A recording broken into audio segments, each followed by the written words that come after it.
ser um prazer a gente conviver aí os próximos dias. Esse é o nosso curso de mudanças climáticas, diálogo entre academia e territórios sob impacto. A gente está também gravando essas aulas, elas vão estar disponíveis para vocês no YouTube em breve. E o primeiro recado que eu queria passar antes da gente continuar é que a gente está tendo uns problemas infraestruturais aqui no prédio com luz. Então, a partir da quinta-feira, as nossas aulas vão ser transferidas lá para a Praia Vermelha. Vocês vão receber por e-mail um mapinha, o número da sala, como encontrar, e daí a gente vai transferir para lá para evitar de correr risco. Ele está com problema com o banheiro, que está sem luz também, porque só aqui tem luz, só nesse espaço. Então, a gente vai ter que fazer esse ajuste e levar o curso lá para a Praia Vermelha. Vai ser tranquilo, é perto daqui também, vocês vão receber as instruções para isso. Então, a minha parte hoje aqui nesse início é fazer uma breve introdução ao curso. Meu nome é Fábio, eu sou professor daqui da UFRJ, do Departamento de Ecologia, lá na Ilha do Fundão, e tenho uma atuação aqui também junto ao Fórum de Ciência e Cultura, num projeto chamado Conexões do Clima, que é onde esse nosso curso aqui está hospedado, do qual a minha querida Mariana faz parte. Vocês vão estar tendo também um encontro mediado por ela na semana que vem.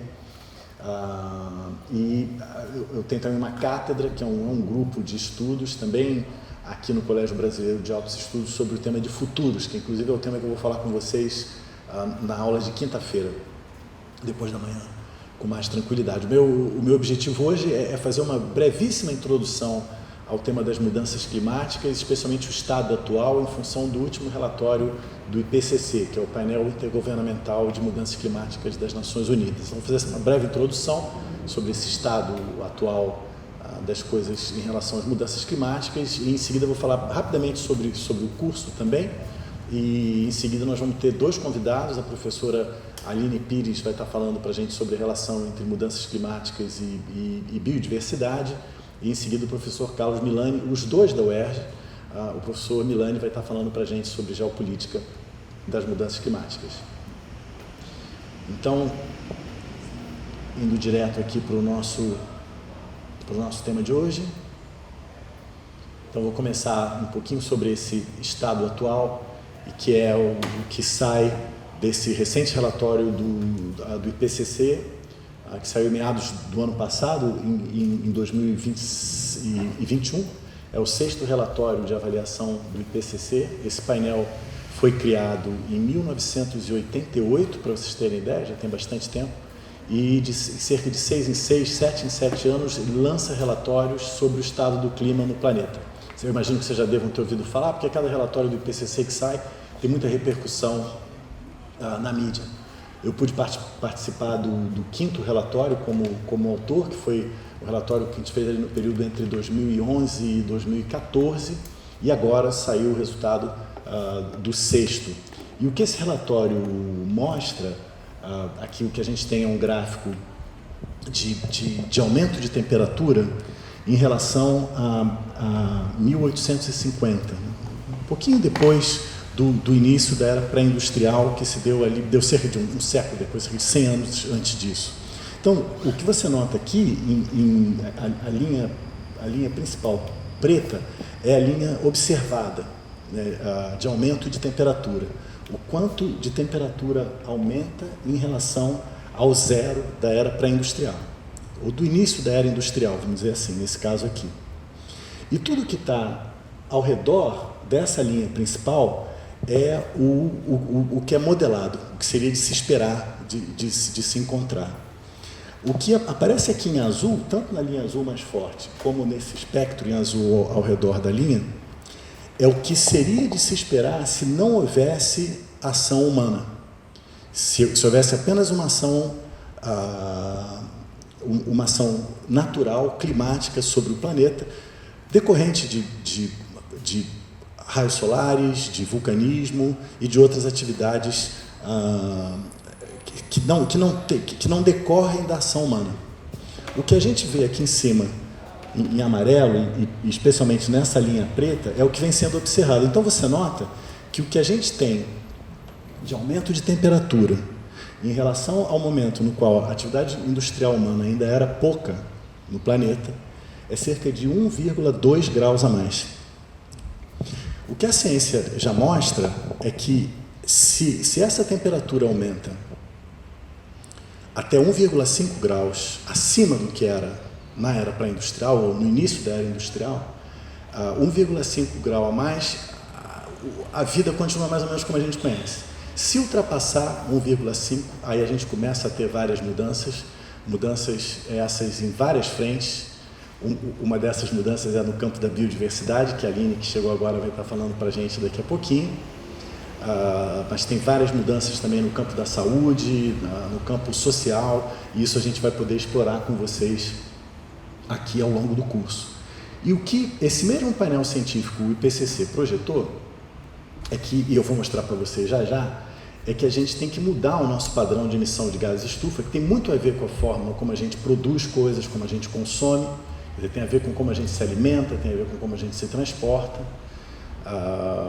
E a gente precisa mudar isso muito drasticamente até 2030, para que a gente possa chegar no meio do século, em 2050, nessa faixa inferior a 1,5 grau de aumento. Porque se estourar de 1,5 grau, e se a temperatura média do planeta aumentar 2 graus em relação à era pré-industrial, assim, a primeira coisa que vai ocorrer é degelo das calotas polares. Isso faz com que o nível do mar aumente. Mais de 60% das pessoas que vivem no planeta moram à beira-mar. E isso começa a ter efeito na vida como a gente conhece. Então, não se quer um aumento de temperatura superior a 2 graus em relação à era pré-industrial.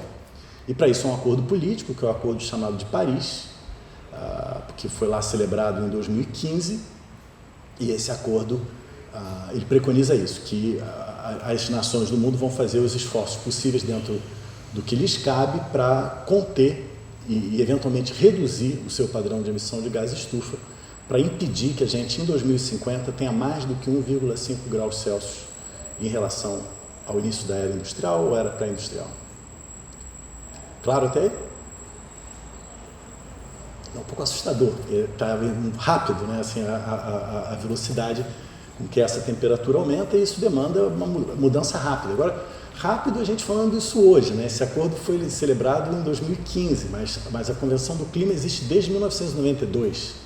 Ela nasceu aqui na cidade do Rio de Janeiro, assim como a Convenção de Diversidade Biológica e a Convenção de Combate à Desertificação. Então, e o IPCC surgiu em 88, então de uma certa maneira já tem uns 40 anos que a gente vem falando sobre mudanças climáticas, uns 50 na verdade, pelo menos, e nada foi feito, né? A gente todo ano quebra recorde de emissão de gás estufa, e agora chegou o momento, pelo que a ciência mostra, que não dá mais para a gente adiar essa mudança na nossa forma de viver. E já tem uma série de evidências que esse aquecimento global já está em curso, já está mudando as coisas. Isso também sai do último relatório do IPCC. Então, as concentrações de dióxido de carbono, que é o principal gás de efeito estufa, ela é superior à dos últimos 2 milhões de anos, pelo menos. E para vocês terem uma ideia assim, do que isso significa, eu no começo dos anos 90, pessoalmente, eu trabalhava, a Aline ainda estava começando a estagiar, ela não tinha nem entrado na universidade nos anos 90, né, Aline? Pois é, tá vendo? Nos anos 90 eu andava aqui pelas vegetações de Restinga, aqui no Pão de Açúcar também trabalhei muito, medindo fotossíntese de planta. E aí, para a gente medir fotossíntese, como ela troca, a folha troca gás com a atmosfera, a gente tem que calibrar o nosso aparelho de medir fotossíntese com a atmosfera. Naquela época, o valor de calibração era 380 partes por milhão de carbono. Então, era isso que tinha na atmosfera há 1990, 30 anos atrás. 30 anos atrás. Hoje, quando a gente vai fazer essa calibração, a gente já trabalha com 450, 460. Então, aumentou 70 partes por milhão em 30 anos. Impressionante essa velocidade do acúmulo. E esse gás estufa causa esse aquecimento.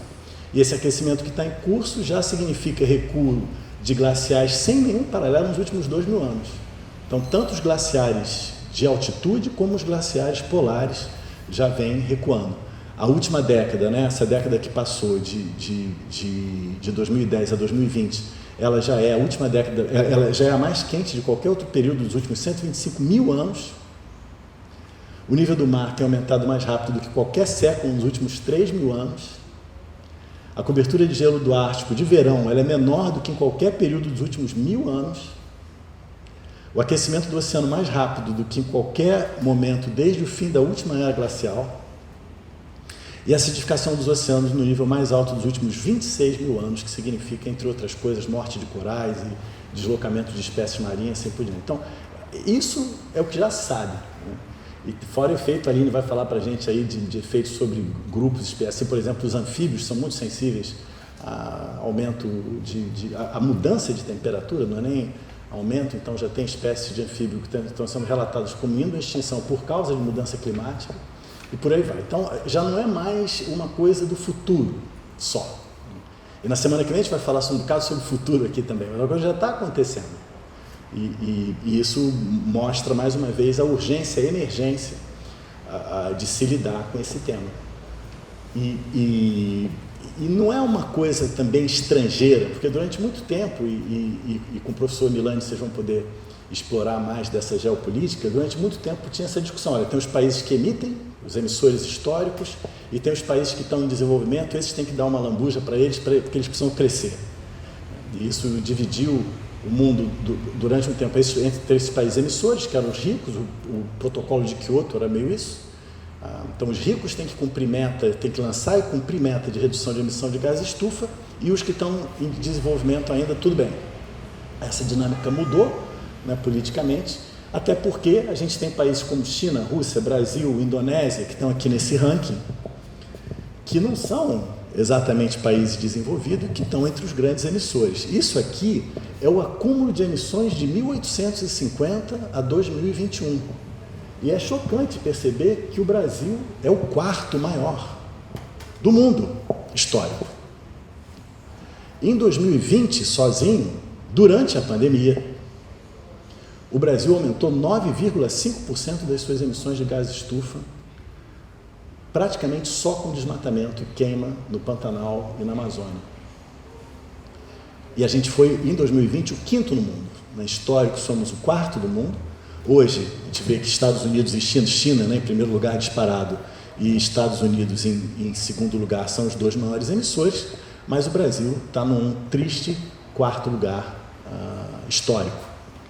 Então, não é um problema alheio a nós, né? A gente precisa também tomar a emenda e fazer a coisa certa. Agora, o que é impressionante no caso brasileiro, isso é o que realmente eu acho chocante, é que boa parte dessas emissões, quando você vê 2018 e 2019, estão em uso da terra, que significa basicamente desmatamento, e agropecuária, que em grande medida também significa desmatamento. Quando você soma os dois, cerca de 70% das nossas emissões de gases estufa estão ligados a desmatamento. Quer dizer, se o Brasil tem... E esse desmatamento, especialmente na região amazônica, cerca de 80% dele é ilegal.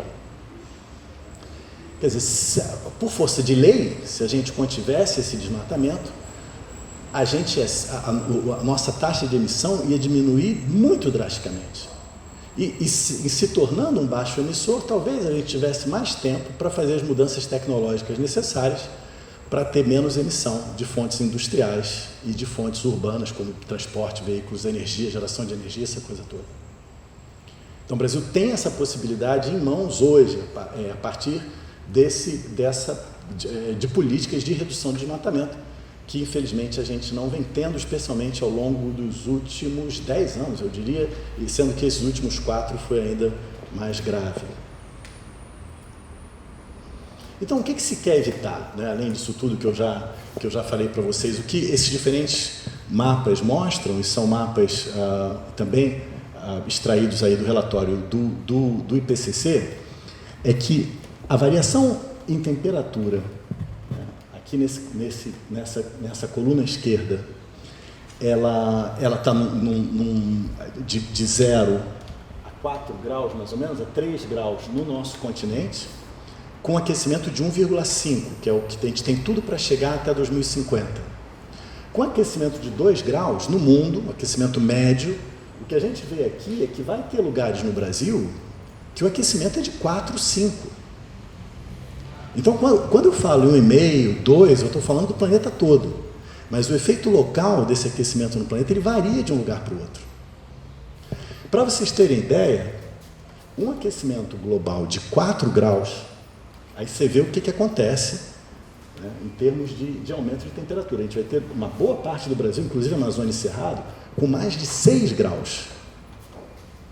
Só para vocês terem uma ideia do que acontece com a saúde humana, com 4 graus acima da temperatura média nossa hoje, do planeta com 4 graus a mais, crianças com menos de 10 e idosos com mais de 60, e eu, por sinal, estou quase lá, passam a ter uma carga muito maior de problemas respiratórios. E o efeito disso é uma mudança drástica na pirâmide etária. Então, para vocês verem, o negócio toca não é só o que a gente vai ouvir da biodiversidade daqui a pouco com a Aline, não é só o jogo de forças políticas, mas a própria saúde nossa é diretamente afetada por isso. Sem falar esse próprio episódio da pandemia, que tem muito a ver com desmatamento e com perda de ecossistemas. Então, essa coluna é só para dar esse exemplo do que acontece na prática. Aquela última coluna eu acho interessante também, que é a de número de dias secos consecutivos. Então, hoje, no continente, ali em cima, com aquecimento de 1,5, né, que é o que a gente espera ter até 2050, a gente já tem sequências de 30, 40 dias, especialmente quando vai chegando lá para o Nordeste brasileiro, na Caatinga, de dias sem nenhuma chuva, que já é um número um pouco assustador. Aqui embaixo, a 4 graus, você chega ali a ter 40 dias, mais do que 40 dias. Então, a Caatinga, que já é seca, a tendência a se desertificar ainda mais. Na Amazônia, a gente passa a ter um processo que alguns chamam de savanização, de secundarização da vegetação, e por aí vai. O que se projeta para 2080, se chegar a um cenário de 4 graus acima, a gente passa a ter, em florestas como a da Mata Atlântica e da Amazônia, alguma coisa em torno de 250 dias a menos de fazer fotossíntese, porque a produtividade da vegetação baixa. Assim, esse é o nosso panorama do que se quer evitar. Então, como é que a gente limita esse aquecimento a 1,5 grau até 2100? Eu já não estou falando nem de 2050, isso também saído do relatório do IPCC. Então, hoje a gente tem que agir já de uma forma muito agressiva para a gente limitar o aumento da temperatura média de 1,6, já não está se falando nem 1,5, até o meio do século, e procurar reduzir depois para 1,4 em 2100. Isso tem a ver com a mudança nos tipos de energia que a gente usa, tem a ver com a mudança em como a gente se transporta, na nossa prática alimentar, na mudança de uso da terra para a produção de alimento, combustível, assim por diante. Agora, se por outro lado a gente escolhe o caminho do alto carbono, que é basicamente o que a gente faz hoje, e nota o seguinte, a nova projeção, desde a minha época, desde o relatório de 2014, o que se assume é que não vai piorar. Então não há nenhum cenário de mais emissão. Todos os cenários que se projetam, o pior cenário é igual a hoje. A decisão política até da ciência ao fazer isso. A gente não é impossível imaginar que vai piorar. Então a gente daqui para frente o pior cenário é igual a hoje. Todos os outros cenários são melhores. Se continuar igual a hoje, que é o caminho de alto carbono, a gente pode chegar até 2050 não com 2 graus a mais, mas com 2,4 graus a mais. E chegar em 2100 com alguma coisa em torno de 4,5 graus a mais. Eu já falei para vocês as implicações que isso teria para a saúde, sem falar a elevação do nível do mar e assim por diante. Então, para a gente limitar esse aquecimento a 1,5 grau, a gente precisa manter as emissões globais de gases de estufa em declínio ao longo dessa década. Então, assim, começa ontem, e a gente precisa aí alcançar a emissão líquida zero até metade do século. Quer dizer, o que é emitido de gás de estufa a gente tem que compensar, seja com retirada disso da atmosfera, quer seja por meios tecnológicos ou por plantio de árvore, esse tipo de coisa. Então, assim, trocando em miúdos, essa é a mensagem do mais recente relatório do IPCC. Feita essa breve introdução, espero que já estejam assustados o bastante. Vou falar rapidamente sobre o nosso curso. A preocupação do nosso curso é um bocado com o que se chama de ativismo climático. Então, ao longo dessa semana, vocês vão receber uma série de elementos e de informações teóricas sobre o clima, a relação com biodiversidade, a parte geopolítica.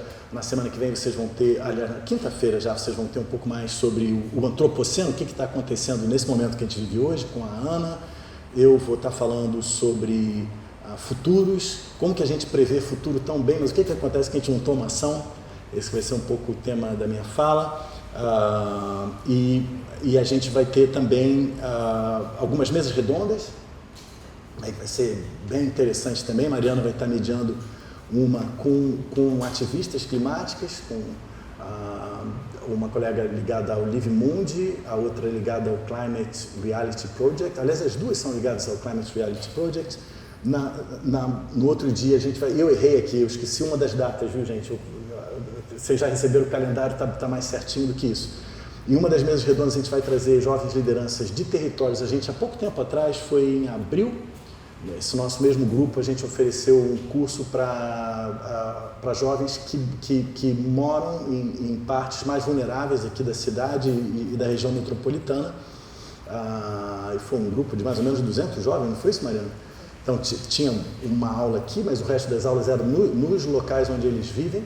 E eles já têm dentro dessas comunidades lideranças jovens acerca desse problema de mudanças climáticas, e a gente vai ter uma mesa redonda no final, com 6 deles vão estar aqui com vocês conversando sobre a experiência que eles têm, enfim, trocando ideia com vocês sobre isso. E eu esqueci de botar também que a gente vai ter uma aula na terça-feira, no dia 23. E aí eu dei esse aviso no começo, para quem chegou depois, a partir de quinta-feira, todas as nossas aulas vão se dar lá na Praia Vermelha, porque a gente está com alguns problemas estruturais aqui nesse prédio. Vocês vão receber também a orientação direitinho de como chegar lá. E nos sábados, esse sábado agora e no próximo sábado, vocês vão estar indo visitar 2 desses territórios onde a gente tem aí, onde teve formação de jovens lideranças. Então, um é em Rio das Pedras, que é a visita que vai se dar nesse sábado agora, dia 13, e no outro sábado, dia 20, vocês vão estar visitando uma localidade lá no município de Duque de Caxias, que também tem um ativismo climático forte. Então, a ideia do curso é um pouco essa, a gente passar um pouquinho do que está acontecendo hoje no planeta em termos de mudança climática, um pouco da teoria a respeito disso, discutir um pouco com vocês sobre o estado presente, entenderem um pouco do que aconteceu no passado para a gente projetar futuros, e futuros que sejam um pouco mais, que sejam possíveis e que sejam um pouco mais animadores e alvissareiros do que esse que eu acabei de apresentar para vocês aqui. Isso vai ser um pouco a nossa discussão de quinta. Então, esse que é um pouco aqui o espírito do curso, e eu vou chamar a Aline desde já para fazer aqui a sua fala sobre biodiversidade e mudança climática. Enquanto a Aline prepara, queria ver se vocês têm alguma dúvida, alguma questão sobre o curso, sobre isso que a gente apresentou. Podem ficar totalmente à vontade. Por favor. Eu queria saber como é que vai ser a visita, no caso, que a gente vai organizar para a partir daqui, ou se vai a partir de todo mundo das próprias casas, se encontra lá, Então, se encontram aqui, né, Mariana? Às 8 aqui, aí a gente vai de ônibus, todo mundo para lá, e a expectativa é que meio-dia a gente já esteja aqui de novo. Vai ser uma atividade mais ou menos de 9 às 11, lá nos territórios. Tá bom, obrigado. O aqui seria na Praia Vermelha ou nesse prédio? Não, no fórum mesmo. Aqui mesmo, no fórum. Boa pergunta. Porque aí vocês pegam aqui na frente, é mais fácil, né, para pegar o transporte. Acho que vai ser ônibus, né, Mariana? Uhum. Esse ônibus é coletivo ou é ônibus transporte coletivo? Não, coletivo.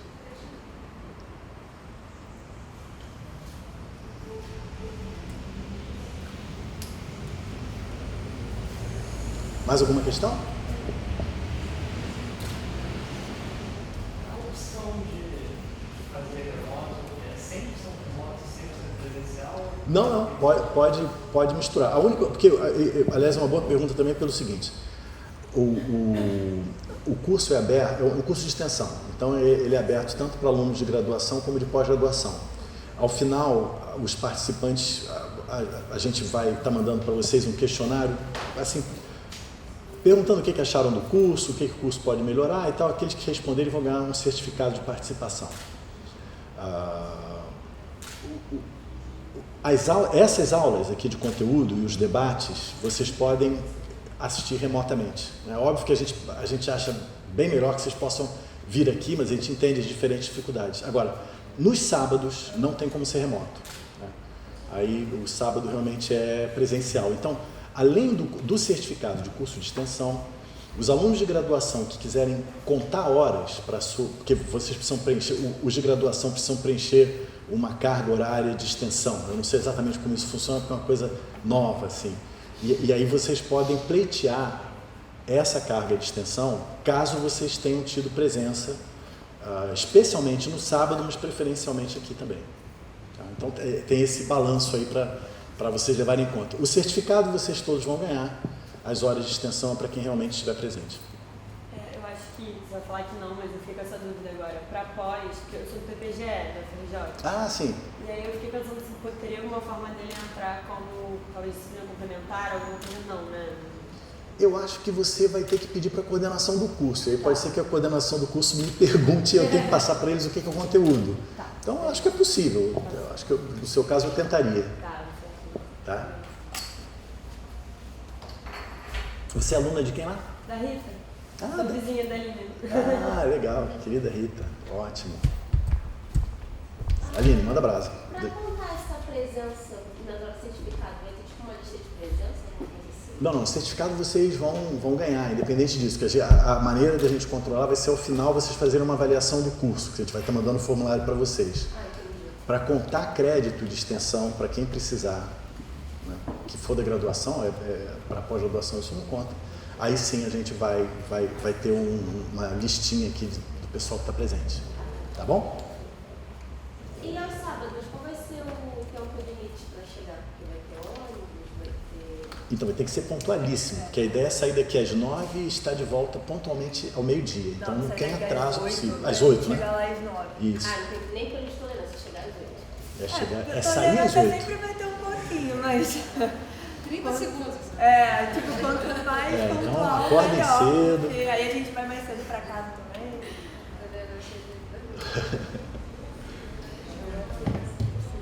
Deixa eu achar aqui o computador. Eu vou, acho que até depois disponibilizar meu WhatsApp, porque aí quem estiver vindo, às vezes aconteceu um imprevisto, mas está a caminho, pode me avisar, e aí eu vou tentando segurar, mas é importante que a gente saia mais ou menos no horário para cumprir com todos os... Impossibilidade de marcar no local também? Estranho isso aí. Se você morar perto e quiser... Pra mim é mais fácil. Você mora em Caxias? Ou... Não, na Zona Norte, mas pra mim é mais perto. Ele é esse aqui, né? De Rio das Pedras, pra mim é mais perto. Caxias também. Entendi. Mas dependendo do lugar, eu prefiro vir aqui. Tá. Rio das Pedras é também melhor. Pronto.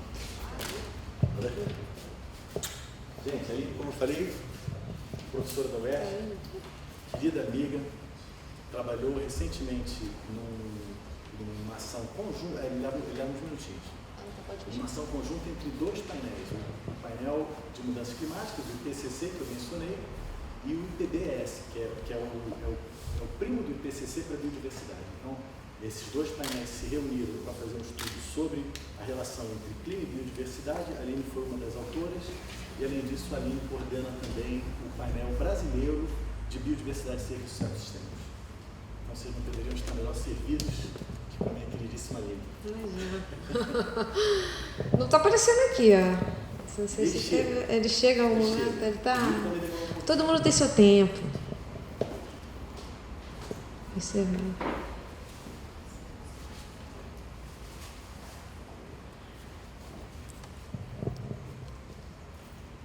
Sim. Não, né? Ele parou de projetar. Opa, foi. Valeu, deixa eu colocar aqui.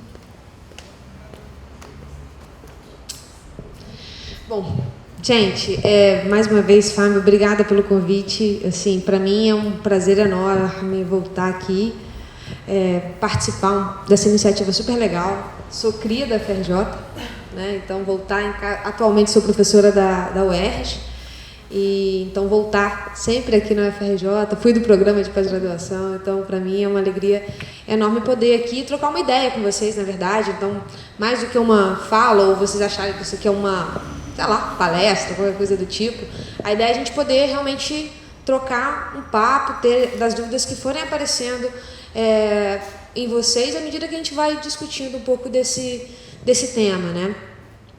Então, o convite foi para falar um pouquinho sobre biodiversidade, serviços ecossistêmicos. São coisas que eu trabalho desde a minha graduação, tentando entender um pouco o papel da biodiversidade para uma série de coisas, incluindo processos ecossistêmicos. O Fábio falou bastante sobre como o ambiente acaba afetando as espécies. Eu também sempre trabalhei nessa perspectiva.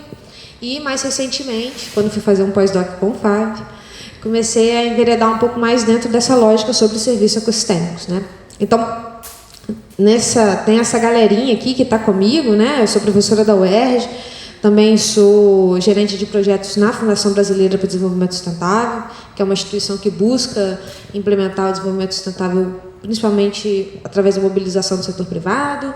A Rede Clima, que é uma rede de pesquisadores em mudanças climáticas no Brasil, com diferentes temáticas, desde respostas para a economia até a subrede de biodiversidade e ecossistemas, da qual eu faço parte, serviços ecossistêmicos. Então, é uma referência legal para quem está interessado em saber sobre pesquisas e mudanças climáticas no Brasil, e a Plataforma Brasileira de Biodiversidade e Serviços Ecossistêmicos, que é essa iniciativa aí que o Fábio coordenou, né? Agora nosso conselheiro, né?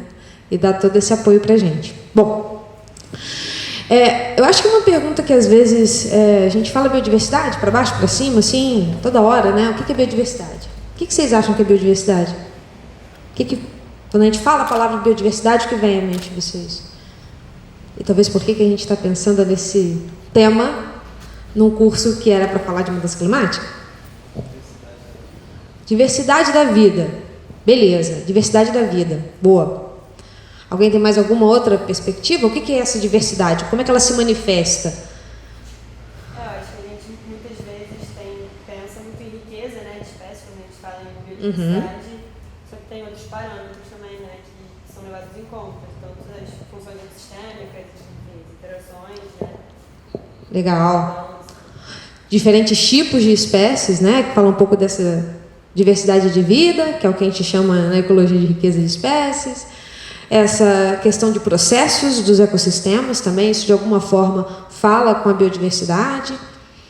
Alguém tem alguma outra perspectiva sobre biodiversidade aqui? Ou alguma relação diferente com essa palavra?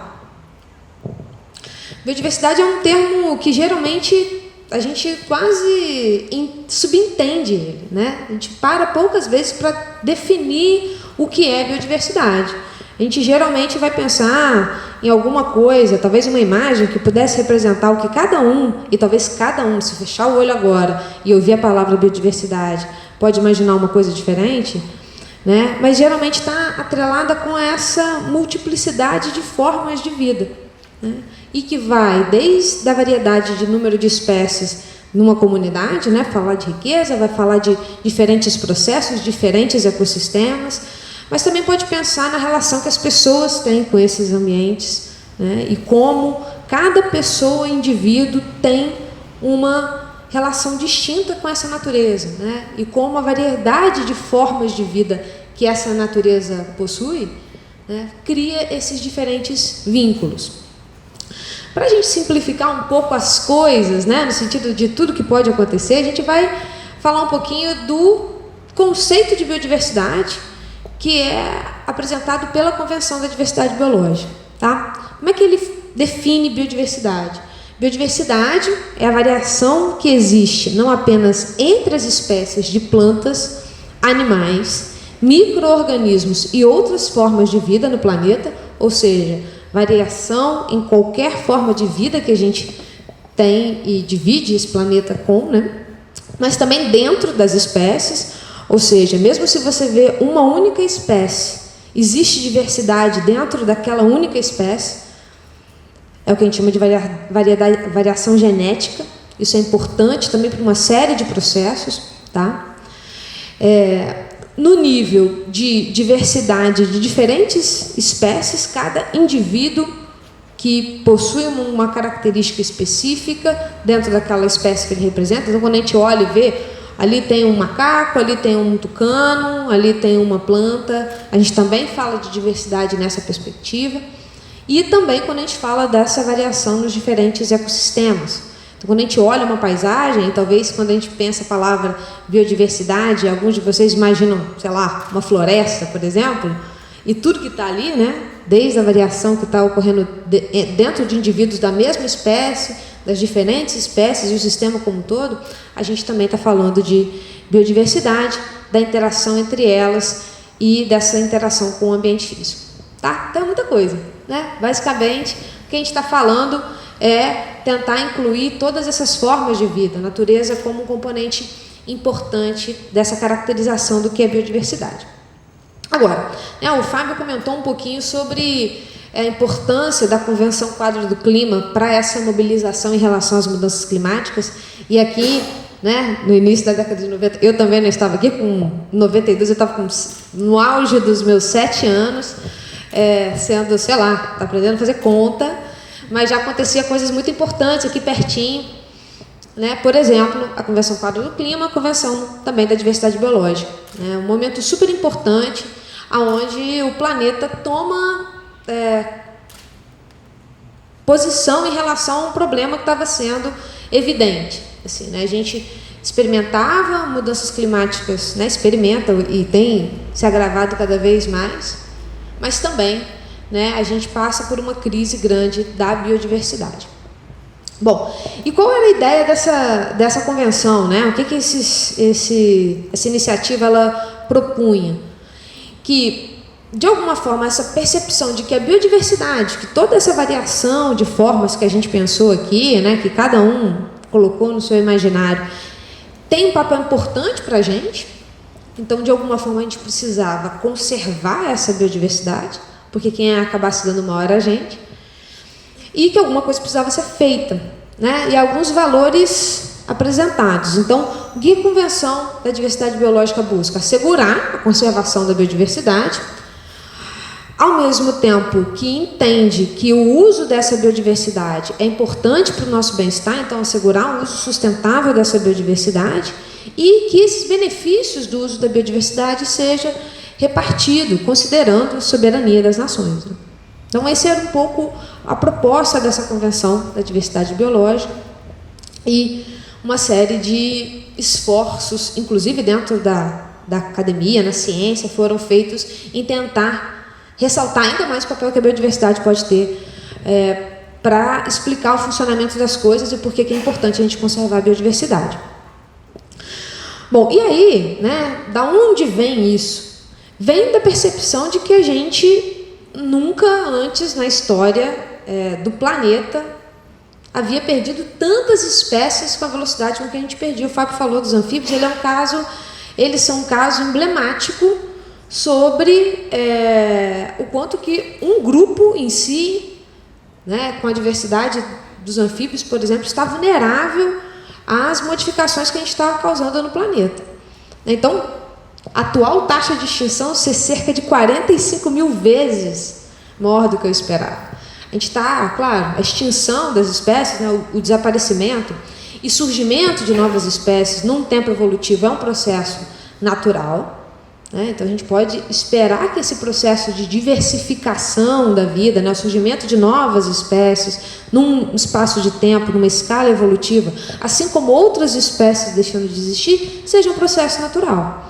Agora, o que não é natural? É isso ser 45 mil vezes maior do que o esperado. Tá? Então, isso que começou até aí, né, essa perda das espécies, podia ser legal, bonitinho, né? Mas assim, o que isso tem de importância para mim? Né? Uma série de esforços, né, que vem desse, por exemplo, a biologia da conservação, que é uma disciplina, ela ganhou muita força, né, tração a partir da década de 90, por conta dessa percepção da necessidade de se reunir uma série de conhecimentos para assegurar a conservação das espécies. Não era mais só não precisava só mais de um biólogo, né? Precisava também de uma série de outras instâncias, né, outras ciências e disciplinas que pudessem dialogar, por exemplo, com a relação que as pessoas têm com essa biodiversidade. Sem entender isso, como é que a gente vai gerar a conservação da biodiversidade? Eu entendo muito bem da biologia desse organismo, eu entendo muito bem da biologia, como ele se reproduz, mas como é que a relação das pessoas, qual é a fragilidade dessa espécie em relação a todos os estressores ambientais que estão acontecendo, era uma coisa nova. Então, a biodiversidade passou a ser um tema amplo de interesse multidisciplinar, eu diria, né? A gente ainda hoje, né, tem um predomínio das ciências da vida voltada para a biodiversidade. A biologia tem um esforço grande nesse sentido, mas é uma ciência, né? A preocupação com a conservação da biodiversidade passou a ser um tema transdisciplinar, assim, entendendo que era importante que fosse transdisciplinar. Bom, e isso nunca tinha acontecido antes na história ecológica do planeta, de uma extinção em massa, né, que a gente pode chamar de grande extinção, ser causada pela atividade de uma única espécie, outra, né? A gente teve grandes eventos de extinção, antes dessa que a gente está experimentando neste exato momento, está acontecendo lá, mais intensa do que uma chuva de meteoros que eventualmente extinguiu os dinossauros do planeta. Então, se a gente parar para pensar que isso está acontecendo agora, enquanto a gente está aqui conversando, né, isso talvez dê ideia da gente da dimensão, da importância que esse evento de extinção em massa está acontecendo. E quem é a causa disso? Né? Quem é essa espécie que está causando essas extinções em massa? Então, também não querendo reforçar um pouco o discurso do Fábio, né, que trouxe a gente para uma realidade dura, assim, ainda bem que vai ter uma aula depois de futuros, porque essa aula é a aula que é para a gente reacender o desejo de que a gente ainda pode fazer muita coisa, né? Mas quando a gente começa a acompanhar, né, a chegada do homem nos diferentes continentes, né, então em diferentes regiões ali, aqui no eixo, isso aqui não vai até aqui não, né? Se eu puxar aqui bem. Boa. Se a gente observar aqui, né, a gente tem a quantidade de mamíferos que estava presente em cada um desses continentes, né? Tem Madagascar, tem a ilha, então, havia um isolamento onde a gente consegue mapear muito bem quando o homem chega, tá? Então estava todo mundo ali feliz e contente, quase 100%, né, assumindo que aquilo era um valor máximo de variedades de formas de vida de mamíferos nessa região. Chegou a espécie humana e aí a gente começa a observar um decaimento significativo na porcentagem dessas espécies nesses ambientes. Então, de alguma forma, como a gente enxerga essa biodiversidade, espécie humana, como a gente enxerga, né, a relação que a gente pode ter com ela, parece que não é muito amigável, né? Se a gente parar para pensar. Então, isso foi uma reflexão, né, que mesmo quando a gente fala sobre o papel, né, do ser humano, e a gente tem diferentes formas de enxergar essa relação, né, o ser humano com essa natureza, com essa biodiversidade. A gente tem muito que aprender com os povos originários dessa relação que é muito mais harmônica, né? Muito mais respeitosa. Então a gente tem uma relação, mas mesmo há registros dessa relação ser uma relação que muitas vezes levou à extinção de alguns grupos, mesmo nesse momento onde a gente estava falando de pequenas populações humanas, né? Então a gente realmente tem uma relação, um olhar de uso e degradação dessa biodiversidade, mais do que uma relação de uso, relação proveitosa um com o outro. Então, essa é uma realidade. Então, de alguma forma, assim como o Fábio mostrou ali o gráfico, né, considerando as ações antrópicas, para falar que, de fato, as mudanças climáticas são causadas pelas atividades antrópicas, e considerando as ações sem considerar as atividades antrópicas, a gente vê que, na verdade, a temperatura média do planeta bate muito mais quando a gente coloca o papel que o homem tem na natureza. A crise da biodiversidade que a gente vive hoje também, né?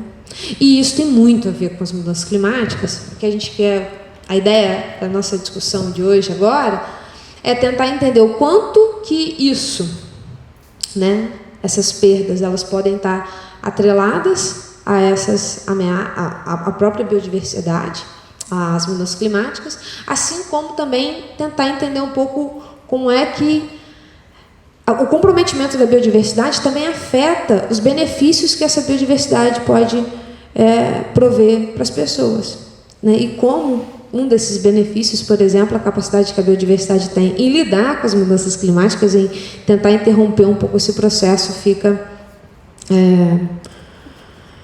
comprometido também, tá? Beleza, pessoal? Tranquilo até aqui? Show! Bom, então, só para a gente falar um pouquinho, não gastar muito tempo, tá, nisso, mas a gente vai ter uma discussão super legal no dia 16, que é a mostra Ecofalante, que é uma mostra de cinema, onde a gente vai discutir um pouquinho. O Fábio fez um texto lindo sobre essa debate que a gente vai ter. A gente vai discutir um pouquinho sobre essa sexta extinção em massa que a gente está vivendo atualmente, né, a partir da reflexão de um filme que mostra a experiência de 2 jovens percorrendo, discutindo um pouco essa crise atual que a gente vive. Então vai ter debate no YouTube. Nessa sexta-feira vai estar aberto o filme para vocês assistirem também. Vai ser ótimo poder contar com a reflexão de vocês também nesse debate. Se vocês não tiverem nenhuma programação para terça-feira que vem, às 8 horas, vai ser ótimo encontrar vocês lá de novo, tá? Aline, o filme tem tudo a ver com esse curso aqui, se chama Animal. E é sobre 2 jovens com 15 e 16 anos, que são ativistas e são levados para percorrer o mundo, conhecer diferentes. Já viu o filme ainda não, né? Ainda não. É espetacular, muito bacana. Vão gostar, vale a pena, é tudo gratuito. Aliás, toda a mostra é gratuita, você pode assistir não só esse, mas vários filmes. Nessa sexta-feira agora, ele vai estar aberto online, às 19 horas, no site do Ecofalante. Então, bota aquela pipoca no micro-ondas ou faz na panela mesmo, senta, assiste, e depois a gente debate na terça-feira. Vai ser bem bacana, viu? Parece super legal, assim, eu vi um pouco o trailer e o texto, assim, super instigante. Beleza, pessoal? Então, acho que a gente vai poder discutir um pouquinho mais disso sobre lá, né? E aí, a pergunta... Tá, entendi, Aline. Entendi que a gente tem a ver com essa ameaça, né? Que a gente tem a ver com essa extinção em massa. Mas como é que... O que está causando essa perda? O que vocês acham que está, de fato, fazendo com que essas espécies sejam perdidas?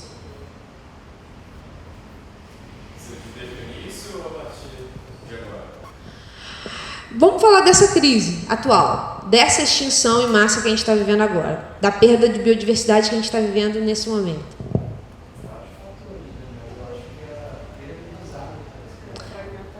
Perda de hábitats, fragmentação, legal. Eu acho que a gente está mudando as variáveis ambientais também, influenciando a estados migratórios, dos animais, questão do aquecimento das águas.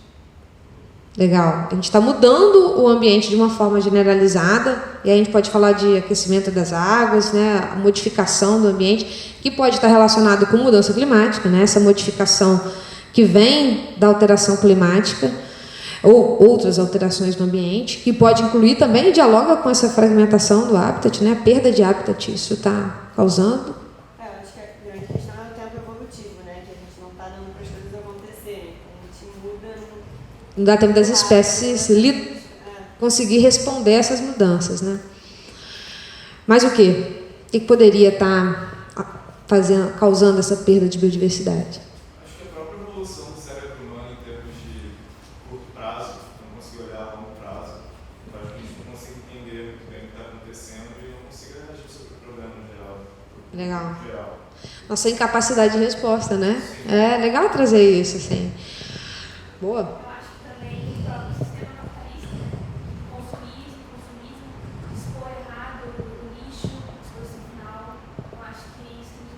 Legal, ótimo. As espécies que têm valor potencial muito grande sobre a casa. Uhum, bacana. Sobre... Tem a perda de hábitos para a criação de, por exemplo, pecuária, agricultura, monocultura. Perfeito. Eu acho que juntando tudo isso, a construção, desde da industrial, a questão de produzir em massa, muitas vezes acho que também a questão do sistema capitalista, em querer construir, por exemplo, áreas verdes vai desmatar, construir shopping, construir prédio. Então acho que isso, coitado, as espécies. Não tem para onde ir, né? Pode escolher nossa questão rápida. Uhum. Legal, gente. Vocês passaram bem sobre duas escalas de comprometimento. Assim. Uma que é essas causas finais em si. Se a gente tivesse que colocar na palma da mão quais são os 5 principais problemas relacionados à perda da biodiversidade. Então, a gente vai falar de perda de habitat. A gente vai falar sobre exploração de recursos naturais. Então, quando a gente fala de sobrepesca, quando a gente fala de caça, de espécies que têm um interesse comercial e a gente sobreexplora essas espécies para atender um fim, interesse humano. A gente fala de poluição, quando a gente fala a gente não sabe onde descarta as coisas que a gente produz, né? Quando a gente pode falar de modificação do ambiente, produz esse resíduo, joga lá, isso gera poluição. Então, poluição é uma das principais causas de perda de biodiversidade também. As espécies exóticas, essa modificação, o ser humano, esse movimento da espécie humana levando, através das suas atividades, outras espécies, a gente rompe um filtro biogeográfico, espécies que não conseguiriam chegar naturalmente num determinado local, chega, e quando chega, ali não tem um predador com que ela tinha que lidar, onde ela estava, tem abundância de recurso, uma condição que pode ser favorável para ela ou não, mas sendo favorável, ela não tem esse controle e aí ela se prolifera de uma forma enorme, causando a perda da biodiversidade nativa. Né? Aqui vocês conseguem identificar o que é isso aqui? Fala, professora, eu entendi aqui o cerrado sendo desmatado, né? A gente tem ali o consumo de peixe. Peixe, especificamente, sobre exploração de recursos naturais, ela entra muito aqui dentro dessa lista pelo impacto do consumo de recursos pesqueiros nos oceanos, poluição, claro. Mas isso aqui, vocês identificaram o que é isso aqui? Não dá nem para ver, né? Isso aqui é o interior de uma turbina para a produção de energia elétrica. E isso, tudo que vocês estão vendo aqui é um mexilhãozinho, tá? Que é o mexilhão dourado, que é um invasor e que chegou na bacia do Paraná e simplesmente ele cresce sem nenhum controle. Então, as perdas relacionadas, por exemplo, à capacidade produtiva de energia, a gente não está nem falando de biodiversidade, não, está falando da luz, da energia que não chega na casa das pessoas, sendo comprometida pela proliferação dessa espécie invasora. E aqui, claro, as mudanças climáticas, tá? Eu acho que, não sei, se eu tenho a ideia na minha cabeça, de que tudo isso é um pouco relacionado ao próprio processo de urbanização, enfim, o próprio desmatamento da Amazônia é feito para as cidades funcionarem, coisas do tipo. Então, a urbanização é muito ligada, Eu acho que o grande problema da gente não olhar para as cidades como um ecossistema que deve ser cuidado e só, o caos que ele é, falando da gente mesmo, como pessoas interessadas em mudar esse cenário. Porque, sei lá, a ecologia urbana um tempo atrás não era nada, né? Sim. Se você trabalhava em ecologia urbana, você era, sei lá, doido. E, quem vai para a cidade para fazer ecologia? Vai para o Parque Nacional, né? Exato, olhar para a cidade como ecossistema e tentar mudar a cidade talvez seja uma grande, algo que a gente possa fazer, assim, de fato. Porque acho que tudo funciona para botar a cidade, que funciona através do sistema capitalista, para funcionar. Bacana. A urbanização é um processo que interage com quase tudo isso, assim, Para você avançar em termos de urbanização, construção de novas cidades e que gera um adensamento populacional grande, Isso tudo acaba saindo um pouco de controle, Esse efeito que a gente observa numa escala maior acaba se intensificando ainda mais. Então, com certeza, a urbanização é um processo muito importante. Como é que a gente pensa as nossas cidades é fundamental para a gente conseguir garantir que a população que a gente tenha hoje, que está crescendo e vai crescer, a expectativa é que se estabilize no meio do século, ela consiga ocupar essas cidades e pensar em novas formas de se pensar as cidades, né? Então, acho que isso é uma coisa bem importante. Há quem diga que esse é o século das cidades, assim, por conta disso, dessa expansão urbana que se espera e que deve intensificar de forma indireta isso tudo. Vocês passaram um pouco por essa discussão também, porque essas são as causas finais, né? No final das contas, esses são os cavaleiros do Apocalipse. Mas, no final das contas, essa perda de habitat, ela está ocorrendo por quê? Porque alguém está querendo construir um shopping, porque alguém está pensando numa cidade, porque eu estou querendo, sei lá, usar um determinado insumo que está embaixo, né? Agricultura, o Fábio falou, né? A gente precisa produzir alimento, então a gente, né, desmata para produzir alimento, porque eu preciso de alimento, né? Mineração. Então, isso tudo são causas primárias, né, da nossa forma de vida, que tem diretamente a ver com a forma como a gente decide, como a sociedade decide viver, né, que causam essas modificações que afetam a biodiversidade, tá? Bom, atualmente, né, se a gente tiver fazer um panorama, o que é a pior, né, principal causa de perda da biodiversidade no Brasil atualmente é a perda de habitat, causada em função dessa mudança no uso do solo, do desmatamento, como o Fábio comentou. Isso é a realidade hoje, mas algumas estimativas preveem que até 2030, a partir de 2030, talvez as mudanças climáticas superem os impactos que a gente observa hoje para as mudanças de uso do solo.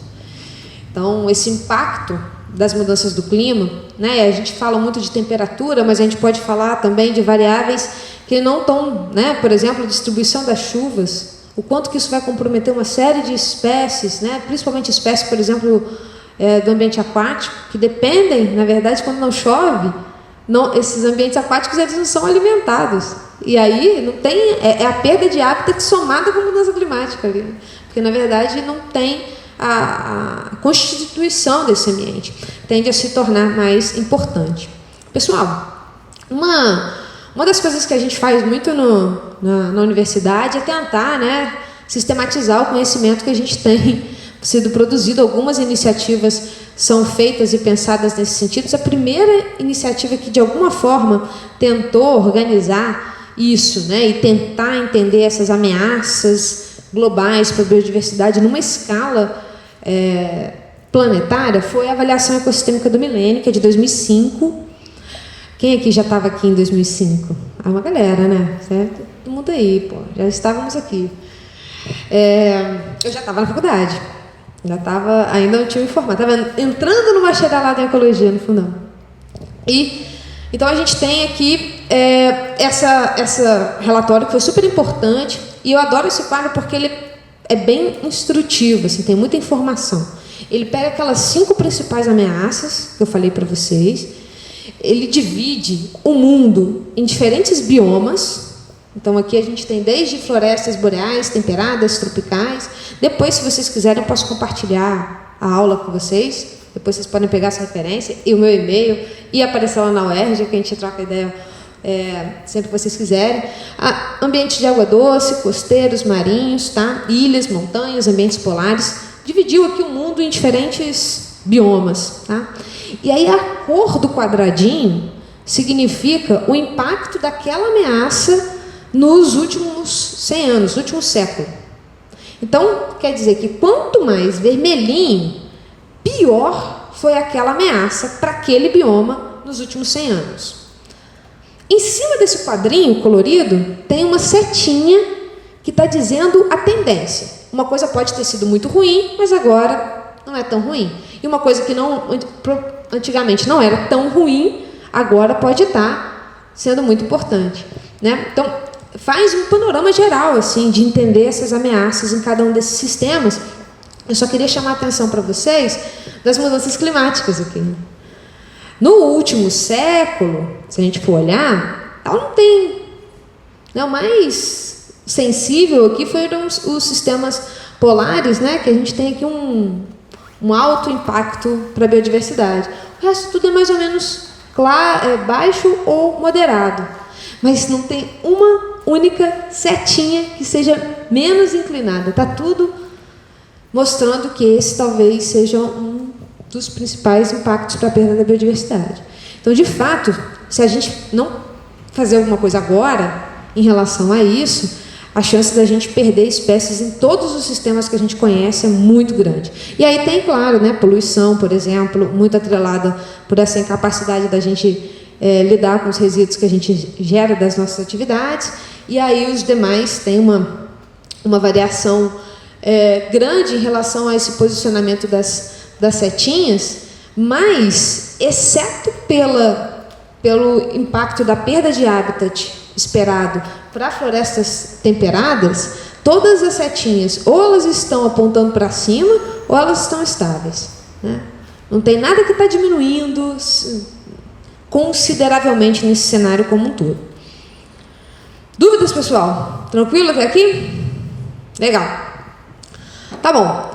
Isso tudo mostra uma crise, né? A gente está vivendo a crise que o povo chama de crise da biodiversidade, está bem mapeada, está bem documentada, a avaliação ecossistêmica do milênio trouxe isso, mapeou isso no contexto global.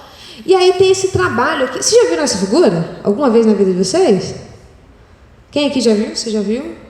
Os demais já viram? Ah, legal. Que é a figura do Rockstrom, né? Que fala o seguinte, olha, não dá mais para a gente viver nesse planeta da forma como a gente vive. A gente está saindo de uns limites de segurança para a humanidade no planeta, né? Ele aponta, para quem não conhece a figura, ele aponta essas 10 principais modificações que estão acontecendo no planeta, define essa área verde aqui como uma área de segurança hipotética, ou seja, a gente pode mudar o planeta até determinado limite. E a partir desse espaço de segurança, aí a gente já está começando a ter problema. Bom, desses 10 potenciais vetores que tiram a gente desse espaço de segurança, as mudanças climáticas, os impactos para o ciclo do nitrogênio. Alguém sabe por que isso aqui é um problema? O ciclo do nitrogênio? Não?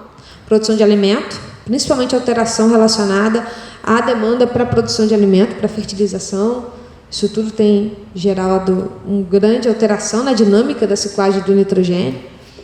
E a perda da biodiversidade, que não ultrapassou só um espaço de segurança aqui, ele ultrapassou um infinito e além, assim. Ou seja, né, de todas as crises que o planeta vive hoje, né, mesmo considerando a crise climática, a gente tem a perda da biodiversidade como a maior crise planetária atualmente. Por quê? Porque primeiro, ela é afetada por todo o resto, ela é retroalimentada aqui. Então, quando a gente falou que mudança climática impacta, está aqui. Quando a gente fala sobre exploração de recursos naturais, a gente está falando do uso de água doce. Aqui. Isso tudo mudança no uso da terra, para que cada coisa que acontece aqui se soma ao que está acontecendo com a perda da biodiversidade. Então, qual o risco disso? O que vocês acham? Tem algum problema? Né? O que a gente perde quando a gente perde biodiversidade? A gente. Vamos pensar agora no nosso dia a dia. A gente perde os serviços ecossistêmicos, né? A gente perde a polinização, a gente perde serviços culturais, tudo, né? Basicamente tudo. Qualidade de vida também, por exemplo, vocês fotossintetizados produzir oxigênio para eles, se não tiver, mas ele perde de saúde. Legal. Todos os benefícios que ele está causando, serviços ecossistêmicos, o ar, purificação do ar, por exemplo. E aí, na consequência, a gente perde só... Aí pode ser a humanidade num senso amplo do conceito, e a própria humanidade no contexto até mais filosófico, assim, né? Do que é a humanidade. Bom, e aí eu acho que, na verdade, não vai funcionar, porque está no meu computador. Mas eu queria mostrar para vocês um videozinho. Será que se eu trocar aqui vai dar ruim, né? Depois eu mostro para vocês no final, se der tempo, tá? Mas a verdade é um videozinho da Plataforma Brasileira de Biodiversidade e Serviços Ecossistêmicos. Então, se eu não conseguir mostrar para vocês, depois vale a pena entrar no YouTube da plataforma. E lá a gente tem um videozinho que fala um pouquinho sobre isso que a gente chama de serviços ecossistêmicos, tá? Bom, e o que são serviços ecossistêmicos? Vocês sabem? o que são serviços ecossistêmicos? Já ouviram esse termo? O que são? Benefícios que a gente tira da natureza. Legal. Já tinham ouvido? Ou ouvido esse termo, na verdade? Benefícios da natureza para as pessoas? Já tinham ouvido isso em forma de conceito? Aline, eu tinha entendido que a natureza dava uns benefícios para as pessoas, mas eu nunca tinha formalizado essa lógica num conceito, assim, benefício da natureza para as pessoas. Ou serviços ecossistêmicos. Essa é uma tirinha do Sherman, né, que chega aqui, uma brincadeira. Não sei, vocês conseguem ver? Não. Tá? Chega a minha conta. Sua conta de quê? Serviços ecossistêmicos. O que é isso? Caranguejos desempenham um papel vital na saúde ambiental desse planeta. Sim, daí. Sim, daí que é hora de começarmos a cobrar por isso. Se liga, Sherman, se você não cobra pelos seus serviços ecossistêmicos, você não é ninguém. Meus serviços ecossistêmicos? Sim. O que você faz além de ficar sentado aí o dia todo? Aí ele fica lá pensando, né? Solta um punzinho e fazer pequenas bolhas de metano. Ele fala energia renovável. Então, fala duas coisas legais desse tema, essa tirinha. Primeiro, que se a gente parar para pensar, tudo que está acontecendo na natureza o tempo todo agora, né? A fotossíntese das plantas, o Sherman reciclando nutrientes ali, né? Soltando um pum. Ou quando a gente vai falar, por exemplo, de uma folha que cai, é decomposta no chão, isso tudo pode ser entendido como de uma forma menos direta, como um benefício da natureza para a gente. De alguma forma isso impacta a gente positivamente. Isso é uma coisa legal dessa tirinha. A outra é que existe um termo de cobrança, né? Será que a gente consegue ter uma conta mesmo do que a gente deveria pagar para a natureza se a gente tivesse que, de fato, bancar os serviços ecossistêmicos que ela presta para a gente? Será que a gente tem isso? Então, né? Sem querer entrar muito nesse quadro, ele parece complexo, né? Caramba, um monte de seta de tudo quanto é lado. Mas qual é a lógica desse conceito de serviços ecossistêmicos, que é exatamente isso? O benefício da natureza para as pessoas, tá? Por muito tempo, a biologia, as ciências naturais, elas estavam restritas a entender as coisas dentro desse quadrinho verde aqui.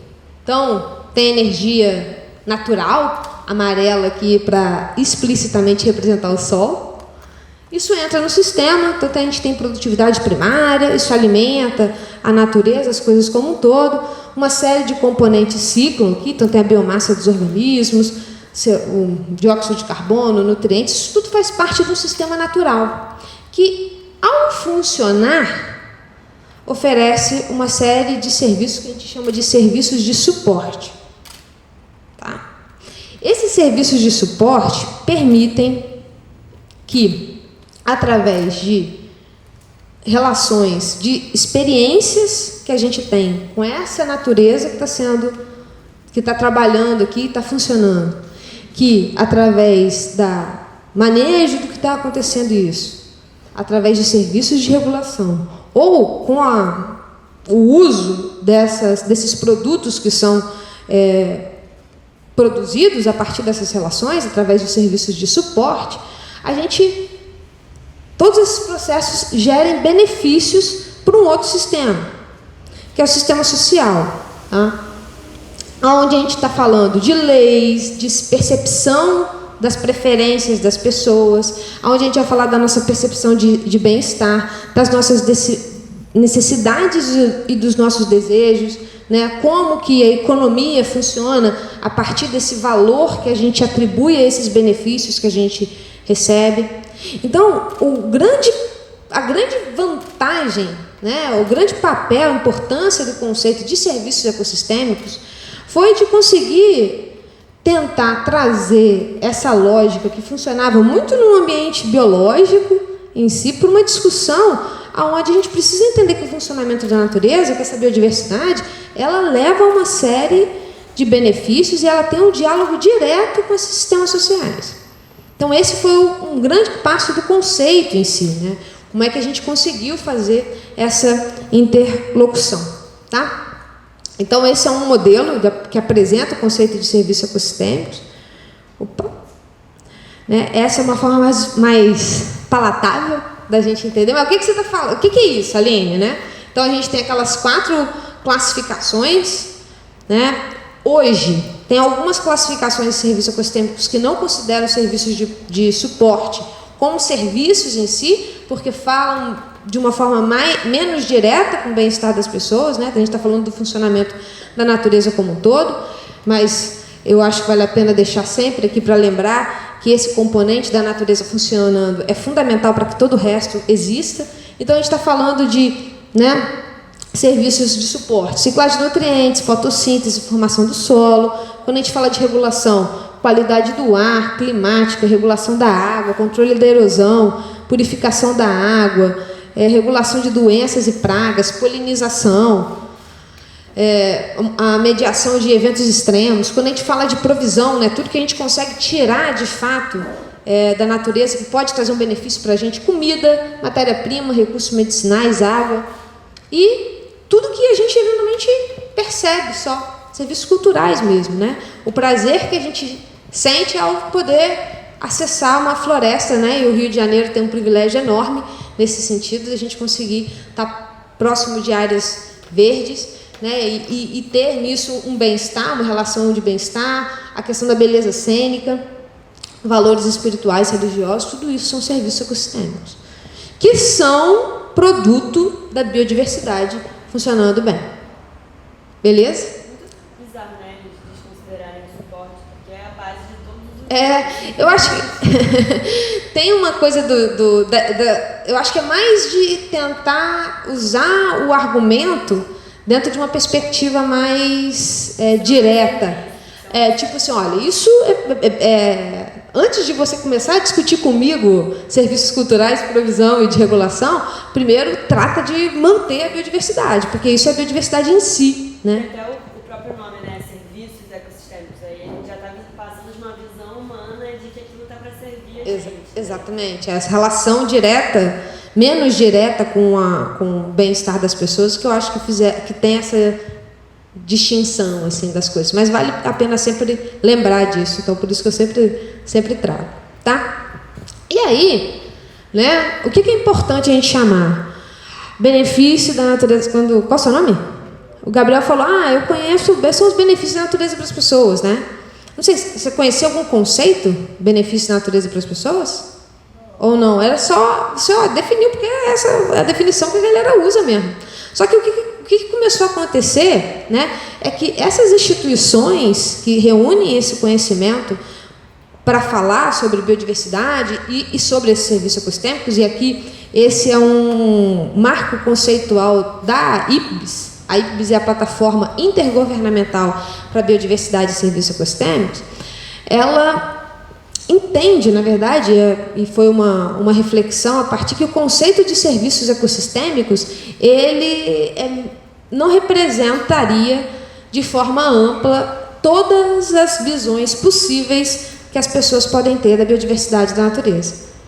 Então, eles adotam o conceito de benefício da natureza para as pessoas, ou contribuição da natureza para as pessoas, que está falando dos serviços ecossistêmicos, mas dos bens também, né? E o quanto que isso é fruto, né, da biodiversidade dos ecossistemas, mas tem gente que nem sabe o que é biodiversidade, esse conceito, e isso não implica necessariamente que não se tenha uma relação direta com a natureza. Então, você pode chamar essa biodiversidade, essa natureza de mãe natureza, e você pode estar falando de diversidade biocultural, por exemplo. Tá? Isso levando qualidade de vida, bem-estar humano, diferentes aspectos estão diretamente relacionados com nossa percepção de bem-estar. E tem um monte de coisa acontecendo aqui, né? Ativos antropogênicos que mudam isso, instituições que estão, de alguma forma, sofrendo e afetando essas relações, bem como a gente tem também todos aqueles vetores de ameaça que a gente discutiu, então a perda de habitat, sobre a exploração das espécies, mudanças climáticas, isso tudo afetando essas relações e isso tudo mudando no tempo. Então a gente consegue discutir um pouco tendências, né? O Fábio falou sobre a nossa capacidade de imaginar futuros e por que a gente eventualmente não muda isso. Isso tudo também entra na lógica de biodiversidade, a gente consegue entender as perdas de biodiversidade, o que vai acontecer com os serviços ecossistêmicos. atuando também em diferentes escalas espaciais. Isso tudo é meio que norteia a lógica da IPBES.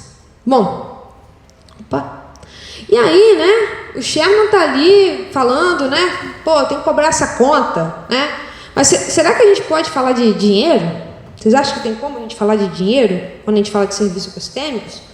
Desses benefícios da natureza para as pessoas? O que vocês acham? Acho que tem que ter como, né? Porque a gente só entende essa linguagem. Então, se não valorar os serviços ecossistêmicos, lascou. Tem que valorar. Crédito de carbono, né? Eles valoram uma área, Uhum. né, para a empresa poder poluir. Eu acho que, tipo... Legal. E vocês acham isso legal? O que vocês acham disso? Não. Acho que a questão do carbono tem todo um greenwashing atrás, né? Tudo problemático, mas... não sei. Hoje em dia tem até o crédito de reciclagem também, que as pessoas, a empresa investe em catadores para reciclar tanto e para eles também poder poluir tanto, né? Para elas por elas, algo do tipo. Uhum. Tá. Então vocês acham que talvez não seja uma forma legal de ver essa relação, mas, ao mesmo tempo, isso de alguma forma é necessário para criar mecanismos de incentivo, por exemplo, para restauração, para falar de crédito de carbono, ou para garantir um aumento na reciclagem por conta disso. De fato, quando a gente pensa nessa questão monetária, né, e eu acho que valor é um termo muito maior do que quando a gente fala de valor monetário, né, o monetário é só uma das formas que a gente pode atribuir valor. Tem coisas que não têm valor monetário, né? Eu acho que isso é uma coisa legal da gente falar, mas é importante ter esses números na cabeça para a gente conseguir criar os argumentos que a gente precisa quando a gente quer implementar uma pauta, né? E aí, quando eu botei ali valor entre aspas para falar de valor monetário, teve um cara em 97, aí imagino que muitos de vocês ainda não estavam aqui, mas que ele pegou e falou, vou tentar fazer uma conta, vamos fazer qual seria a conta se a gente tivesse que pagar a natureza por todos os benefícios que ela causa. O primeiro cara que tentou fazer isso nessa escala foi o Robert Constanza, fez isso em 97, esse trabalho super citado, super importante, porque abre um pouco dessa discussão da valoração econômica da biodiversidade, né, e da importância dela, e aí ele chegou nesse valor, 33 trilhões de dólares.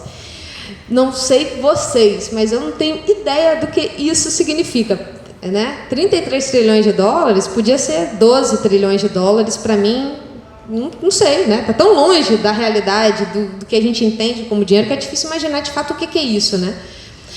Mas, o que um número que ajuda a gente a entender o que esse dinheiro era, se todas as nações do mundo pegassem toda a riqueza gerada naquele ano e resolvesse pagar a natureza pelo serviço que ela gera, ainda ficava faltando metade. Isso é para a gente falar que a gente, de fato, tem benefícios muito importantes na natureza, ou seja, a gente não conseguiria pagar por essa conta. Não é uma conta que a gente consegue pagar. É por isso que eu gosto do número, porque é isso, a gente não consegue pagar essa conta. E aí o que aconteceu? Fizeram uma atualização em 2011, com os dados de 2011, de um trabalho que foi publicado em 2014. E aí chegaram 33 trilhões para 145 trilhões. A coisa está ficando cada vez mais difícil para a gente, né? E o que está acontecendo aqui no final das contas? Por que isso subiu dessa forma? É basicamente porque a gente tem uma relação mudando na relação oferta e demanda. Basicamente, o que está acontecendo é que a população está crescendo, ou seja, a demanda para os serviços ecossistêmicos tem cada vez mais crescido, e a gente, ao mesmo tempo, está degradando a biodiversidade. A capacidade dos sistemas de ofertarem esses serviços ecossistêmicos tem diminuído. Bom, o que a IPBES fez nesse relatório de 2019, que é o último resumo global que a gente tem sobre o que está acontecendo com serviços ecossistêmicos num contexto global. Ele usa mais ou menos a mesma lógica daquele quadrinho da avaliação ecossistêmica do milênio, que tem uma cor e uma tendência, né, para falar dos serviços ecossistêmicos. Tá? Então, aqui, a gente tem né, os diferentes serviços ecossistêmicos, diferente dessa classificação, né, ele não usa serviços de regulação, provisão, eles usam outra terminologia, né, então serviços de regulação e processos ambientais, materiais, que é basicamente serviços de provisão, e não materiais, que são serviços culturais. Então, são nomes diferentes para as coisas bem parecidas aqui. Serviços de regulação, serviços de provisão e serviços culturais. Tá? Mas aí ele apresenta um pouco mais, de uma forma um pouco mais transversal, essa lógica cultural. E aí fala um pouquinho sobre essas tendências, né? E aí, o que a gente tem é que, em diferentes escalas, né, a maioria das setinhas, eu também não vou explorar um pouco isso quando eu compartilhar a aula com vocês, até porque eu não sei quantas horas são. 3. Tá, só para também não perder o fio da meada. A tendência geral mesmo a gente aumentando a nossa capacidade de explorar essa natureza, de explorar essa biodiversidade, para falar sobre esse impacto, né, a gente tem uma tendência de diminuição, né, comparando com tudo que tem ali nesses serviços ecossistêmicos. Então, né, qual a consequência disso? Certamente um comprometimento direto para o nosso bem-estar. Bom, isso em tendência global, né? O Brasil, como é que o Brasil entra nesse contexto? O que vocês acham? O Brasil está melhor, está pior? Qual a situação do Brasil? A gente tem que se preocupar igual o resto do mundo, mais ou menos do que a média? Acho que é perfeito. Tá tudo lindo? Não, tá lindo. Não, vai ser legal, brincadeira. O que vocês acham? O Brasil tem uma situação diferenciada em relação às outras nações? A gente chama a biodiversidade. O Brasil tem uma grande biodiversidade. Legal. Legal. A gente tem ali uma grande biodiversidade, tem uma grande área verde. Então a gente tem muita gente para utilizar os recursos, então é meio complicado. Tem muita gente de olho no que a gente ainda tem, porque tem muito lugar que já acabou com tudo, né? Então, tipo, acabei com tudo, então agora eu vou comprar crédito de quem não se desenvolveu ainda, né? Tem uma pressão grande também por conta disso, né? Uma vez que esses serviços ecossistêmicos eles são valoráveis, eles são importantes, né? Essa pressão também sobre esse sistema é grande. O Brasil tem essa característica, né? Se a gente for comparar o Brasil com o resto das nações, a gente realmente, a priori, tem uma situação super privilegiada. Então, a gente possui a maior floresta tropical do mundo, 12% da água doce que corre na superfície do planeta corre no Brasil. Abriga 2 hotspots de biodiversidade, ou seja, a gente recebe alguma atenção em relação a esses esforços de conservação, Mata Atlântica e Cerrado. É um país que recebe muitas pessoas de vários locais do mundo para conhecer essa biodiversidade, então o ecoturismo é uma atividade econômica importante no Brasil, né? Possui uma variedade enorme de ecossistemas e também uma diversidade enorme de fauna e flora que a gente ainda nem conhece. Então, assim, estamos tranquilo, a gente ainda tem bastante na poupança, né? Valendo lá, estamos tudo certo, né? Mas só que não, assim, o que a gente tem de problema? O Brasil também tem uma série de outras atividades que são importantes em termos econômicos, né? Então, eu botei aqui a Heineken, que a Aline botou a Heineken, na verdade é só para exemplificar a exploração de minério de bauxita na Amazônia, né? Que usa para a produção de alumínio. Café, cacau, milho, são produtos nacionais também que o Brasil possui certa relevância na produção global, né? E aí, como é que a gente faz para lidar com isso, né? A gente tem essa relação, e agora? Como é que a gente lida? Será que a gente precisa escolher, né? Além disso, tem uma outra realidade, né? Nesse trabalho da Thaís Kassecker, junto com o Fábio, eles falam que se a gente for olhar os municípios do Brasil, né, a gente tem aproximadamente 437 municípios que são pobres, ou seja, são municípios que não, né, que podem ser classificados como uma baixa produção de renda para as pessoas e que ao mesmo tempo abrigam uma grande biodiversidade. Então, Se a gente pensar que esses 437 municípios, eles guardam aproximadamente 42% do que a gente tem de vegetação nativa hoje, né? E que 52% dos habitantes desses municípios são pobres e que juntos somam 13% dos pobres brasileiros, se a gente não conseguir produzir riqueza sem degradar essa biodiversidade, a gente está com um grande risco aí. Como é que essa galera vai sair dessa condição de pobreza, né, tendo que lidar com um monte de coisa, né?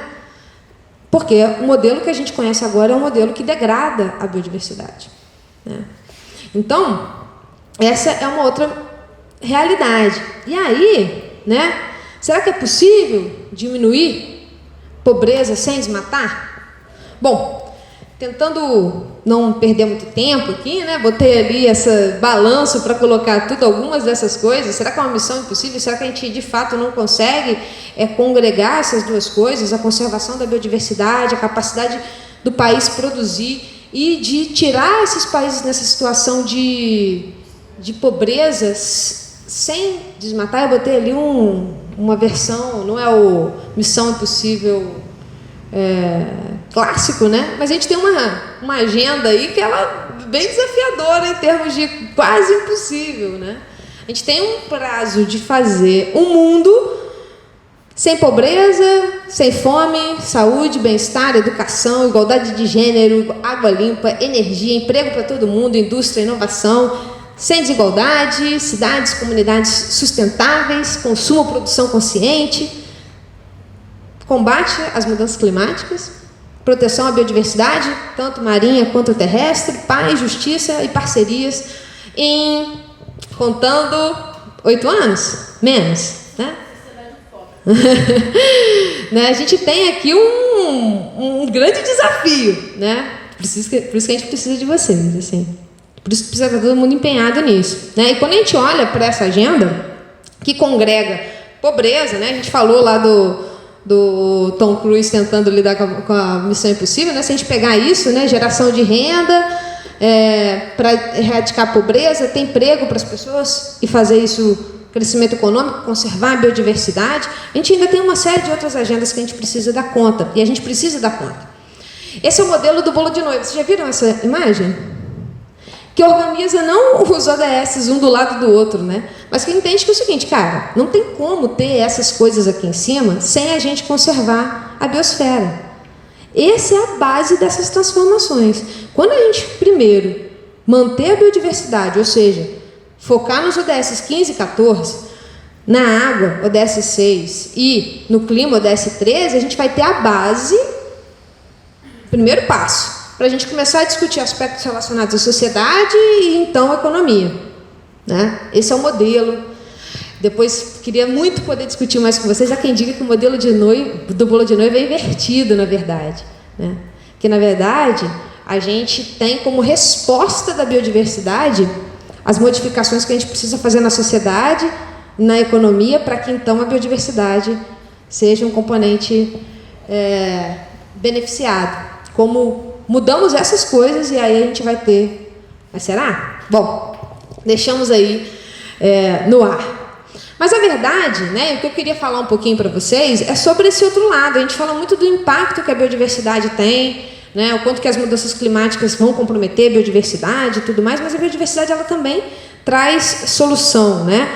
Então, a gente, partindo daquela lógica de missão impossível, a gente não precisa mais pensar numa missão impossível, que às vezes a solução está ali do lado. Botei essa foto bem para mostrar o quanto que a gente pode ser beneficiado a partir da biodiversidade. Esse foi um trabalho que mostrou, por exemplo, que quando a gente mantém as reservas legais previstas pelo Código Florestal, né, do lado das áreas produtivas, a gente tem um aumento de até 28% na produção de grão de café. Sendo que, por exemplo, na Mata Atlântica, as áreas de reserva legal é 20%. Ou seja, se você manter a mesma produtividade nas mesmas terras, nessa expansão de terra, não tem desculpa. Na verdade, é mais benéfico manter as áreas de reserva legal, porque o efeito que isso pode ter na sua produtividade é maior do que o potencial impacto que o desmatamento daquela área teria. Então, dá. Tá? não precisa escolher. Pelo contrário, na verdade, eu acho que conservar a biodiversidade é o que vai garantir que a gente consiga manter, né, essa produção. Além disso, a gente tem sistemas extremamente improdutivos, né? A pecuária é um deles. Então, se a gente for olhar para os sistemas de produção, né, a gente tem um uso de área por cada cabeça de gado enorme, sozinho, né? Então, se a gente tiver que pensar, e a gente deve demandar um aumento ainda na produção de alimentos nas próximas décadas. Então, outro trabalho legal, a ciência está mostrando, né, que se a gente hoje, que tem uma eficiência nessas terras produtivas de 32% a 34%, se a gente sai dessa faixa de 1/3 e passa para metade, ninguém está falando para ser 100% eficiente, não. Sai do 30% e vai para 50%. Tá? A gente começa a ser capaz de produzir carne, cultivo, madeira, biocombustível até 2040, considerando mudança climática. Ou seja, dá para melhorar, né? Eu acho até que tem um artigo que fala que a quantidade de área que a gente tem destinada para a produção, enfim, para a agricultura e para o agronegócio já é o suficiente para você nunca mais ter que desmatar nada, né? Você já pode produzir naquelas áreas se você não fizer da maneira que é feita. Sim. Então, tipo, é só falta de... Não, tem uma... E eu acho que isso é uma discussão importante, né? Porque a ciência sabe essas coisas, né? A gente consegue entender que a gente consegue separar, né? O land sparing consegue, né? A previsão de ter umas áreas onde a gente consegue conservar e conviver produção com conservação nessas paisagens de agricultura, né? Agrícolas, paisagens agrícolas, né? Isso tudo consegue estar ali, estar convivendo, né? E pelo contrário, sem tirar nenhuma árvore do lugar e liberando espaço para botar a árvore onde a gente tirou. Que eu acho que é um grande desafio também. A gente precisa restaurar, né? Restauração tem um papel importante nisso, para além da conservação, né? Isso tudo passa por isso. O grande discurso e o diálogo e o desafio que a gente tem pela frente é isso. Tem que lidar com esse argumento, né? Da produção a gente precisa produzir essas coisas, e tudo bem, mas a gente não precisa abrir mão da biodiversidade. A ciência já sabe que dá para fazer as duas coisas, a gente tem informações e dados sobre isso, né? E aí o papel das pessoas que levam essa informação, que trazem essa informação para os tomadores de decisão, que garante a mobilização em torno dessa temática, é o que vai garantir com que a principal causa de emissão de gases de efeito estufa que o Brasil tem, que é o desmatamento, seja de fato contido, né? E o contrário, né? Que a gente tenha espaço ainda para restaurar, né? E aí sim, todas aquelas metas super ambiciosas também, de ter uma emissão líquida zero até 2050, eles vão se tornar cada vez mais fáceis da gente conseguir imaginar esse caminho, né? E além disso, é claro, né? O mundo não é só produção e biodiversidade, a gente tem que falar das mudanças climáticas, que estão chegando, né? Já chegaram, dá para a gente falar disso. Então, a gente precisa colocar isso tudo na balança e também colocar as pessoas nessa balança, né? No meio desse caminho aqui, e a gente está falando com diferentes culturas, com diferentes visões, né? Nesse debate, é fundamental que a gente pondere essas coisas todas e, portanto, a missão é grande. É difícil, mas também a gente não tem muita escolha não, né? Encarar e ir para frente. Esse é um gráfico do relatório que o Fábio coordenou, da Plataforma Brasileira de Biodiversidade e Serviços Ecossistêmicos, junto com o Painel Brasileiro de Mudanças Climáticas, onde a gente tenta acoplar a agenda de clima, biodiversidade. O que a gente pode fazer? A gente tem de um lado sustentabilidade e do outro o colapso, né? E o colapso, falando de perda de biodiversidade, de bem-estar comprometido, de aumento na pobreza, né? Em contrapartida a um caminho de sustentabilidade, onde a gente tem uma mudança de comportamento, uma geração de renda com base na bioeconomia, onde o país cumpra os acordos internacionais, onde cria estratégia de adaptação baseada nos ecossistemas, né? Usando a natureza para gerar esses benefícios e fazendo, né, isso tudo através de uma economia de baixo carbono. Esse é o caminho aí. É difícil, né, mas é para ontem, né? Então, nesse relatório que o Fábio falou, não vou também me estender muito aqui, a gente tentou explorar um pouco isso, né? A gente, na verdade, o IPCC e a IPBES copiaram da gente, colaram a gente aqui do Brasil, porque eles fizeram 2 anos depois o relatório que a gente já tinha feito, essa ideia de fazer essa dobradinha. E aí a gente pôde discutir um pouco isso, né? Sobre como é que é importante atrelar a agenda de biodiversidade e clima num contexto de sociedade, né? Hoje a gente está aqui, imagine que a nossa sociedade, essa bolinha aqui, a gente tem essa paisagem.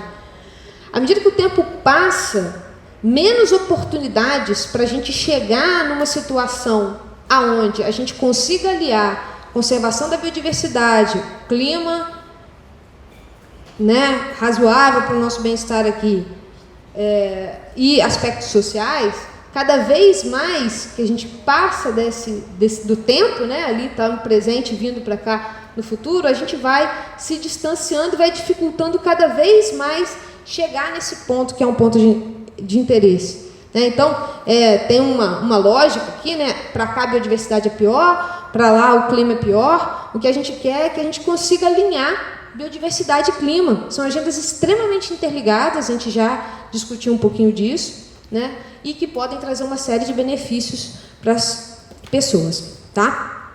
Então, pessoal, é só para dizer que essa mudança não é para ontem, né? Então, na verdade, em vez de perguntar, e agora, José, a verdade é agora, né? A mudança é agora, precisa ser agora. Então, é isso. Então, só para fechar, né? Para a gente deixar que a biodiversidade é um patrimônio nacional, o Brasil tem papel, importância grande nisso, que é responsável pelo bem-estar dos brasileiros e de pessoas do mundo inteiro. Na verdade, o Brasil presta serviços ecossistêmicos, né? A natureza, a biodiversidade brasileira tem um papel importante numa escala planetária, que, né, a gente tem um papel, missão de proteger e dar um uso sustentável a ela, o que é preconizado lá na Convenção da Diversidade Biológica, no que a gente acredita aqui, e que especificamente no contexto das mudanças climáticas, os serviços ecossistêmicos, né, os benefícios que a biodiversidade pode trazer, tanto para lidar com as mudanças climáticas, e aí a gente fala de lidar com as mudanças climáticas, eu falo de mitigação, ou seja, diminuir a concentração de gás de efeito estufa na atmosfera, então retirar, mitigação mesmo, e adaptação também, né? O quanto que a biodiversidade ela tem um papel importante em reduzir os riscos associados às mudanças climáticas. Tá? Bom, pessoal, esse é o meu e-mail, né? Se vocês quiserem mandar e-mail, perguntar, dar um pulo lá na UERJ, vão ser sempre bem-vindos, viu? Obrigada, e se vocês têm alguma dúvida, acho que não sei se a gente tem mais tempo, né? Não tem, não. Já apertamos. Mas então fica aí. Valeu.